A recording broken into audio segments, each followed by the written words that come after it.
Welcome to episode 2 of the USCAA Tournament Buzz here on Fayette County Television. Brian Morozak along with Mike Sackley. And Mike, the USCAA Tournament is upon us. The brackets have been released. Yeah, we're so excited. The USCAA Tournament now in Fayette County for another year, going to be in here for long term as well. So we're looking forward to another great tournament. And once the brackets get released, Brian, you really get excited because you see the teams that are going to be a part of this tournament. And there's so much skill, so much competition, and a lot of fun for these players and coaches and their families as well to get a chance to experience the tournament and experience Fayette County as well. Of course, last year the Penn State Fayette men's basketball team advanced to the national championship game. The Penn State Fayette women's basketball team advanced to the national Final Four. And Mike, taking a brief look at this year's brackets, the Penn State Fayette women actually seeded number 6 in this year's draw. Yeah, pretty good result for the Penn State Fayette women at number 6, but they've got a very tough matchup in the number 3 team, actually the defending champion in D2. We'll talk about that coming up here later on in the episode. But, you know, it doesn't really matter, Brian, where you're seated in this tournament. There's a chance to win, as we saw in men's D2 last year when the Fayette men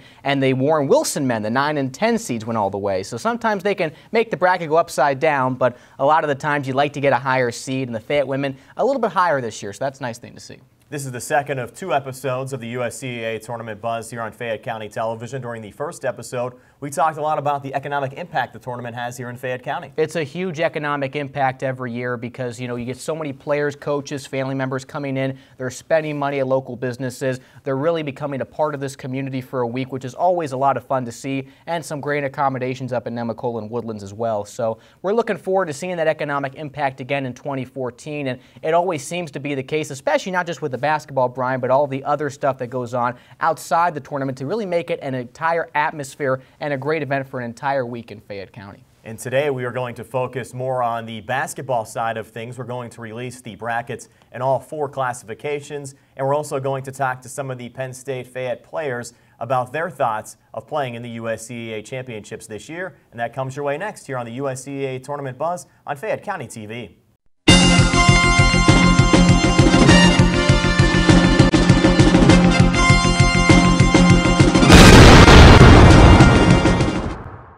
Brian Morozak and Mike Sackley back here on the USCAA Tournament Buzz. Mike, the brackets are out, and we have our first glimpse now at the men's Division I and the women's Division I draws. Yeah, it's always exciting, Brian, when you see the brackets come out. You finally get a chance to see what teams are going to get the chance to play for a USCAA National Championship, and there's a lot of very exciting and very talented teams in the field this year. Let's start with men's Division I, and you look at the number 1 seed, Damon College. Damon College, always a tough foe in the USCAA Championships, and they enter the tournament, Mike, with 13 straight wins. Really incredible, Damon. I had a chance to see them a year ago in the championship game against Rochester, a game they lost. And this is a team that really has it together, a really good team again coming into 20-6. And they have 2 really good scorers, Gerald Beverly and Casey Sheehan. Beverly averages a double-double a game, so they're going to be a very tough out for anybody who has to face them. And they will take on the number 8 seed, Concordia College of Alabama. What do you know about their squad? Well, I'll tell you what, they're coming in 16-15. They hit the number 6 spot in the USCAA poll earlier this season, which was the highest ranking they've ever received. They're a very good defensive squad, Brian. They're 3rd in fewest points allowed per game. So this is going to be a very tough defensive matchup for Damon, no doubt, but Concordia College, nice to see them in the tournament this year. And that game will be played at 2 p.m. in the main arena on Wednesday. The 4-5 matchup has the Washington Adventist University entering the tournament with 7 straight wins, taking on Robert Morris Springfield, the number 5 seed. Those 2 teams to play 4 o'clock on Wednesday in the main arena. Taking a look at Washington Adventist, Brian, they've won their last 7 games. They're back after a 1-year hiatus. They're also a very good defensive team. They are 1st in steals in the USCAA, so they're going to be a very good defensive squad, I would imagine, at the Eberly campus this upcoming week. And taking a look at Robert Morris Springfield as well, 16-9, a team that is no stranger to the USCAA tournament.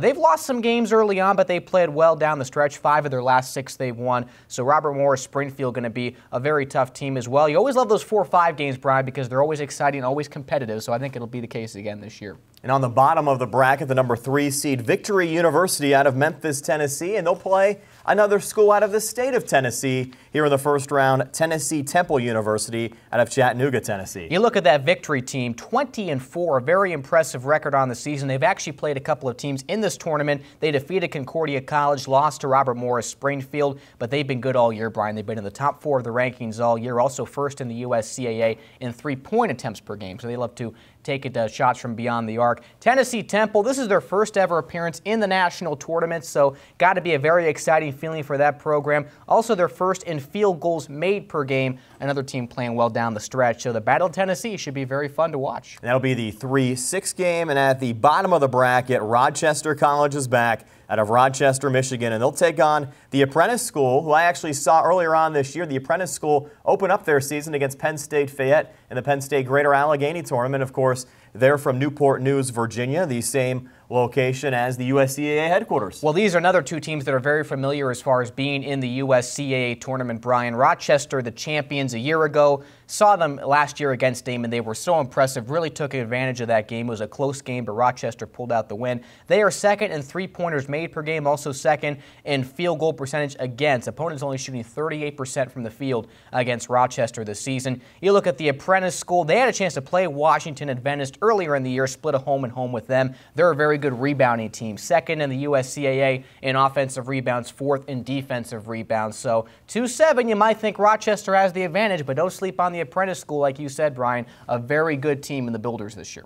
And you look at the Victory Tennessee Temple game, that'll be played 3 o'clock on Wednesday. The Rochester Apprentice School game being played at 5 o'clock on Wednesday. Now turning our attention to the Women's Division I bracket, the #1 seed out of Mount Pleasant, Iowa Wesleyan College, and they'll take on, out of Selma, Alabama, Concordia College of Alabama. So both the Concordia College teams in the 8th seed. Let's talk about the top seed, though. Iowa Wesleyan, 21-3. First ever USCAA tournament appearance. Again, got to be a really great throw for this program to get to that point. Their last regular season loss was all the way back on January 14th, so they're playing some really, really good basketball as of late. They have the third highest field goal percentage in the USCAA. As far as Concordia College go, they won the title 2 years ago. They were not in the tournament last year, now back this year. They've won the tournament in past years from low seeds. They won as an 8 seed in 07, won as a 7 seed in 2008 and 2012. So this is a team that knows how to win from a lower seed. The 4-5 matchup has the Apprentice School. We mentioned their men in the tournament, the women in the tournament as well, and they'll take on Rochester College, 12 o'clock on Wednesday at the main arena. Incredible. Just flip-flop as far as the men's and women's go. This is going to be an interesting matchup, though. This is a 4-5 game on the women's side. They've won 17 of their 20 games, has the Apprentice School this year against USCAA schools, and they're a very good offensive team, first in field goal percentage in the USCAA, coming in at 20-4. Rochester, you might look at that record and say 12-16, but they have a very strong shooting percentage from field goal percentage and free throw percentage as well. So you might look at that record and say Apprentice School should have this one, but you can't sleep on a team once they get to the tournament, because we said it before, anything can happen. Especially last year, as we saw in men's Division II with Warren Wilson and Penn State Fayette advancing to the title game. The 3-6 matchup in women's Division I has Robert Morris Springfield out of Springfield, Illinois, taking on the University of Maine Fort Kent out of Fort Kent, Maine. Well, the Springfield team, Brian, has won 6 of their last 7 games, also second in rebounding margin. And RMU Springfield features the top women's D1 scorer in Cassandra Baker, 19.1 points per game. So this is going to be a very tough Eagles team for the University of Maine Fort Kent. This is the highest seed Fort Kent has ever received in a USCAA championship, and they are second in field goal percentage. So it could be a lot of points scored in that 3-6 matchup. And the 2-7 game, Ave Maria seeded number 2. And St. Joseph's of Brooklyn, seeded number 7. Another Ave Maria team that has been there, done that. They've been a past champion. Also, they're in the top 10 of 16 team category statistically, so a very good, well-rounded Ave Maria squad. They put up 75 points per game, so a lot of offense from them. St. Joseph College in Brooklyn, they just missed out on the tourney bid a year ago, and they also this year led the USCAA in defensive rebounds and blocks per game, so you have a very good Ave Maria offense against a very good St. Joseph's defense. Those are your Division I brackets. Division II brackets on the way next when we come back here on the USCAA Tournament Buzz on Fayette County TV. The USCAA and Fayette TV thank the Fayette Chamber of Commerce, our presenting sponsor for this broadcast. The Fayette Chamber of Commerce, serving Fayette County since 1925. Your Fayette Chamber is a strong network of nearly 600 individual and business members. Be part of an organization that works closely with its members and helps them to grow. The Fayette Chamber fights for pro-business legislation, provides networking and marketing opportunities, offers workshops and trainings, and provides member-only benefits and discounts. You owe it to yourself and your business to consider the Fayette Chamber. Visit our friendly staff at 65 West Main Street in Uniontown or call 724-437-4571 or visit FayetteChamber.com. Continuing the legacy, Peachin Superfoods Market and Peachin Firehouse Restaurant believe in giving back to the community. They employ Fayette County residents, offer incredible savings, and invest in the local economy. They're proud to be the Player of the Game sponsor for this broadcast, supporting community TV and our talented student athletes.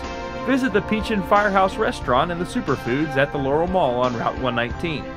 The Firehouse offers a dining room, tavern, and full banquet facilities. They also provide catering pickup or delivery. Open Tuesday through Sunday with daily specials.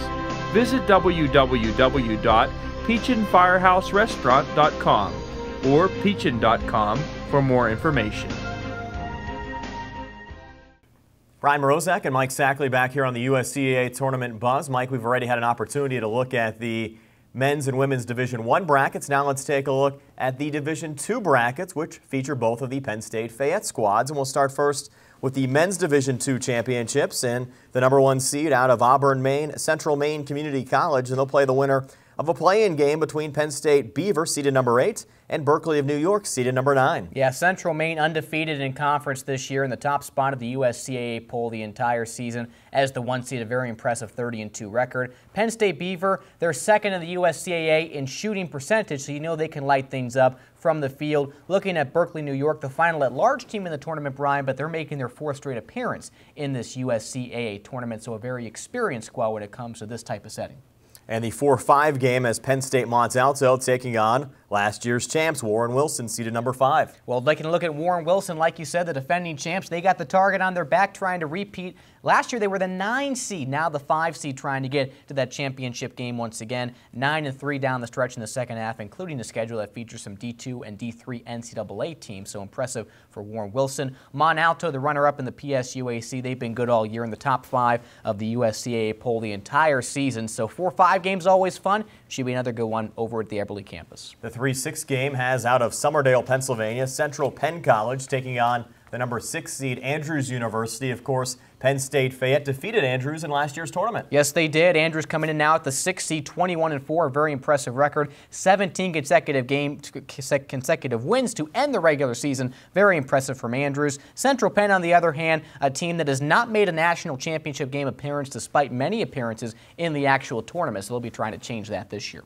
And on the bottom of the bracket, we see Penn State York, seeded #2, and they'll take on the winner of a preliminary round game between Berkeley of New Jersey out of Newark, New Jersey, and Penn State Fayette, last year's finalist. Berkeley and New Jersey making their first appearance in the USCAA tournament. Got to imagine there's some nerves for these guys, although very exciting to actually make the tournament. Penn State Fayette, we know their story. They made the championship game a year ago, falling just short. Matt McKenna has been a huge spark plug for this Fayette team as during the second half of the season, 25 points per game. Although York looming if Fayette can get past Berkeley College, York beat Penn State Fayette a couple of times this year. York opened the season winning 17 straight games as the PSUAC champions, so York definitely going to be one of the favorites in D2 this year. I like Fayette's chances, though, in the preliminary round, taking on a team in Berkeley who's never been here before. Oh, I definitely think so. Fayette's been there, done that. Berkeley, a new experience, so I think Fayette, also with a home court advantage, correct, could play to their strengths as well. That's the men's Division II bracket. Now let's take a look at the women's Division II bracket, where the #1 seed is Central Maine Community College. The Yankee Conference champs will be taking on Warren Wilson College. The Warren Wilson women making their first appearance here in the tournament. We've talked a lot about the Warren Wilson men, but this will be a new experience for the women's squad. Yeah, maybe the women could pull off some of the magic we saw from the men's team a year ago. They are the 8th seed, and they're going to have a very tough test. Warren Wilson will against Central Maine. This is a team, Brian, that is so good offensively. First in the USCAA in points per game, 3 points made, assists, steals per game. Really a complete team, and right now you look at it, got to be the favorite in the D2 side of things this year. The 4-5 game has Berkeley of New York taking on the #5 seed, the PSUAC champs, entering the tournament with 8 straight wins, Penn State Beaver. And they're making their second consecutive appearance in the USCAA tournament as well. As you mentioned, coming in as PSUAC champions, first in field goals and free throws as well as rebounds in the USCAA. So that's going to be a very good Beaver team. Berkeley College, on the other hand, the runner-up a year ago, very good defense. They are third in the USCAA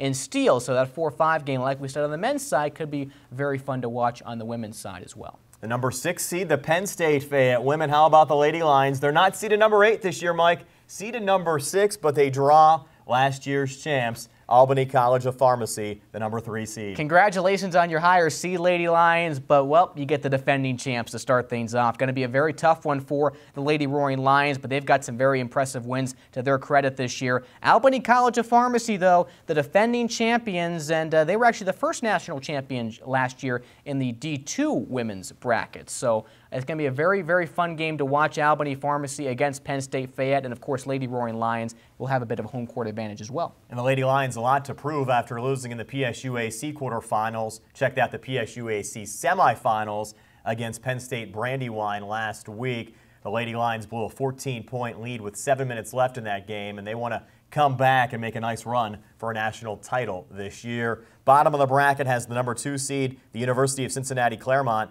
taking on the number 7 seed, the University of Maine at Augusta. Claremont 11-3 down the stretch, a very impressive finish for them, coming in 20-9 overall. Maine Augusta lost in the Yankee Conference Championship to Central Maine Community College. They have a lot of high scores on that team, so a very intriguing 2-7 game at the Eberly campus. And we mentioned the Penn State Fayette women, Mike. We had an opportunity to go out to Penn State Fayette, the Eberly campus, talk to some of the women's players and coaches about this year's USCAA National Championships. The Penn State Fayette women's basketball program has taken strides in its 7-year existence. 2 seasons ago, the team advanced to the PSUAC championship game and won. Last year, Coach Kurt Mattern, the program's first and only head coach, led the team to the National Final Four. It's been kind of a growth process. Every year we've taken a step forward, and hopefully this year's another big step for us. This year, there are 3 1,000-point scorers on the bench. 2 players, Caitlin Wantroba and Jill Guthrie, and 1 coach, Casey Rubel. Each of them played for rival high schools, Laurel Highlands, Uniontown, and Albert Gallatin. But Jill Guthrie says together, they've been unstoppable. Casey Rubel, Caitlin Wantroba, and myself, and we make things happen, and it's good for the campus, it's good for the Penn State name, it's, you know, it's like good for new recruits that are coming in. It's an awesome feeling, and you know, I couldn't have done it without my team. It's that team chemistry that helped Laurel Highlands grad Caitlin Wantroba become the first junior ever to exceed 1,000 points at Penn State Fayette. Yeah, at first it was nerve-wracking because in the summer we had like open gym and stuff, and I was nervous because I didn't think they would like me because, you know, we didn't like each other in high school, but they took to me very well, and now we're all like real good friends. Albert Gallatin grad Casey Rubel, who earned 1,000 points as a student athlete for Penn State Fayette, is the team's new assistant coach. She has nothing but positive things to say about her fellow 1,000-point scorers.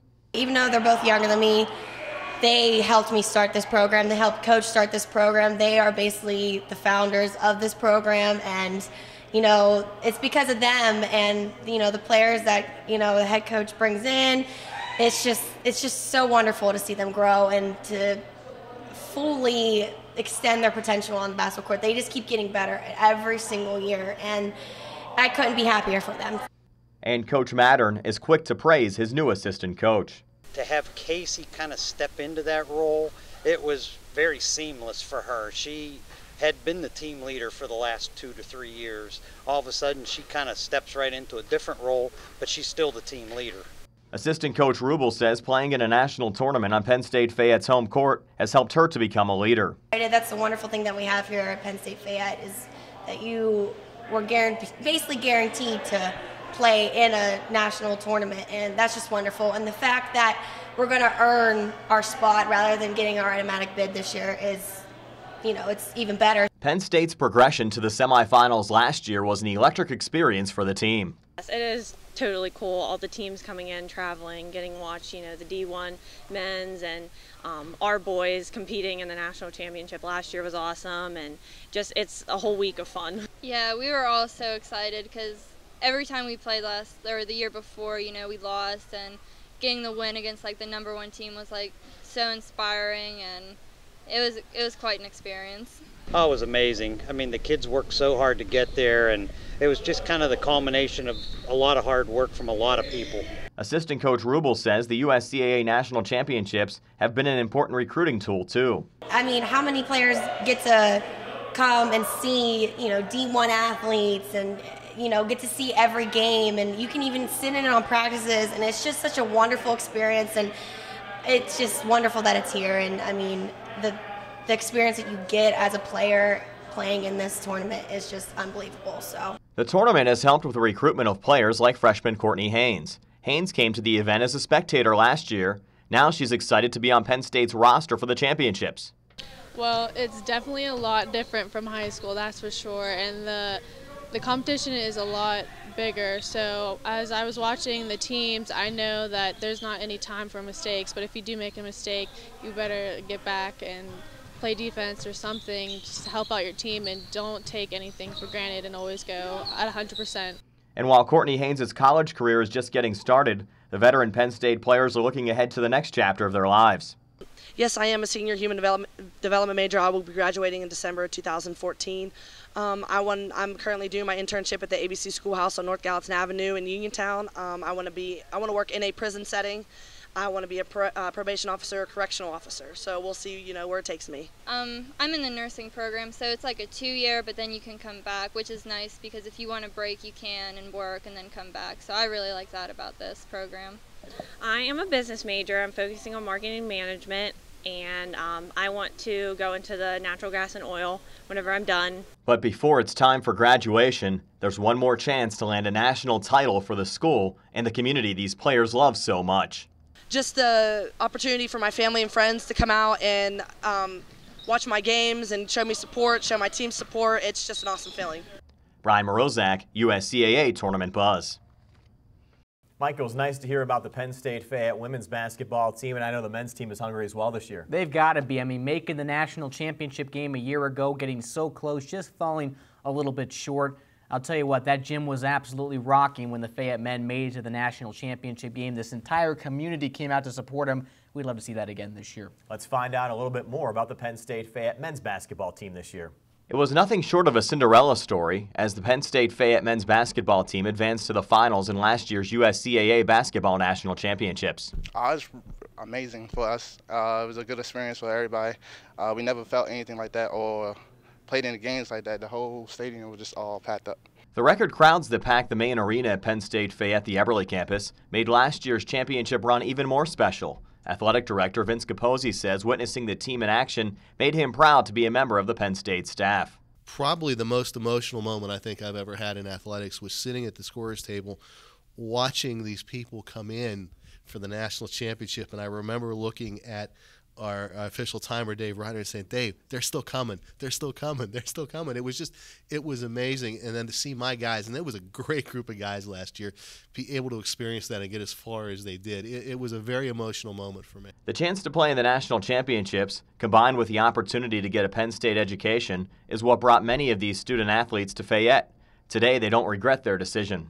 I mean, I didn't know about it until I came to one of the games. I didn't know until my senior year I came here and saw, and I was like, this is going on in your backyard? Yeah, I didn't even know that. And then Coach told me, come here, it's a great experience. And when I came here and we made the tournament the first year, it was exciting.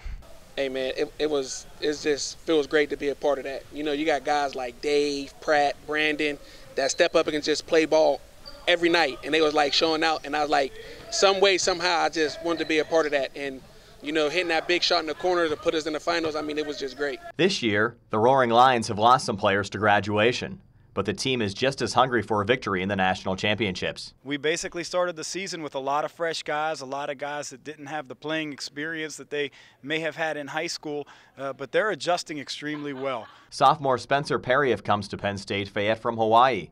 As he adjusts to the Pennsylvania weather, he also becomes a more confident player. I would just like to do my best at Fayette and just contribute to the team as much as possible and just be successful. Sophomore C.J. Gaddis was James Pratt's understudy in last year's championship run. Now he's running the show as point guard. I couldn't say how much James helped me as a player when I first came in. More the mental stuff throughout the season, keeping me under his wing, and he taught me a lot, and it's paid off throughout the season this year. Junior Derek Jones continues to earn his reputation as the three-point specialist, but he's quick not to take all of the credit. They are doing a great job of setting me up. Coach is setting great plays, everything, and I just try to credit it all to him, our team, our coaching staff, everything. That coaching staff includes assistant coach Jawan Davis and a new addition, David Wins, a star on last year's team. Also providing experience and stability for Penn State Fayette, De'Aaron Jenkins and Matt McKenna. Jenkins and McKenna were two of the state's best high school athletes years ago, and now they're like older brothers for the team. The Roaring Lions say they owe their success to that family dynamic. This team's #1 priority is always family-oriented, and that's what really made me want to stay here. You feel like you're really home when you're here. If we just keep playing together and make some shots, we can definitely make a run at the national tournament and the conference tournament for sure. Brian Morozak, USCAA Tournament Buzz. Well, Mike, it's time for the USCAA tournament. Things kicking off on Wednesday with the Fayette County Hoops Festival in downtown Uniontown, and the Youth 3-on-3 basketball tournament also getting underway. Well, it's like we talked about, Brian. It's more than just a basketball tournament for these small colleges, and while that is the main focus, there's a lot more that goes on in the community around this event, which is really what we want to see, because Fayette County, in my opinion, is on the rise, starting to get back to where we believe it can be and where we want it to be. And this USCAA tournament really has been a huge boon for this county to get them back to this point. And the fact that it's going to be here in the future, I think, is a great thing as well. So you get the Hoops Festival with the local entertainment in downtown Uniontown, and of course the 3-on-3 hoops competition, which will be a lot of fun to watch. And again, it's just getting everybody involved, not just the small colleges, because what it's really about is building up this Uniontown and Fayette County area, and it does it again this year. We're looking forward to it. And on the basketball side of things, over at the main arena on Tuesday, starting at 2 p.m., the skills competition and slam dunk contest. Oh, it was fun last year. I had a chance to see some of the slam dunks and three-point competition, and they put on a show. It's great to see all these kids come on out and show what they've got. Obviously, in the game, it's going to be a lot of fun to see what they can do, but when you get a chance to put on that type of skill with the three-point competition and the slam dunk competition, it's going to be well worth it to be out there for the fans on Tuesday. The games start at 10 a.m. on Wednesday morning. Of course, the Fayette men playing their opening round game on Wednesday night at 8 o'clock. The Penn State Fayette women playing their opening round game on Thursday at 6 o'clock. Mike, you ready for the games? Oh, I can't wait. It's going to be a lot of fun, and we'll see you at the Eberly campus for the tournament. Thanks for joining us here on the USCAA Tournament Buzz.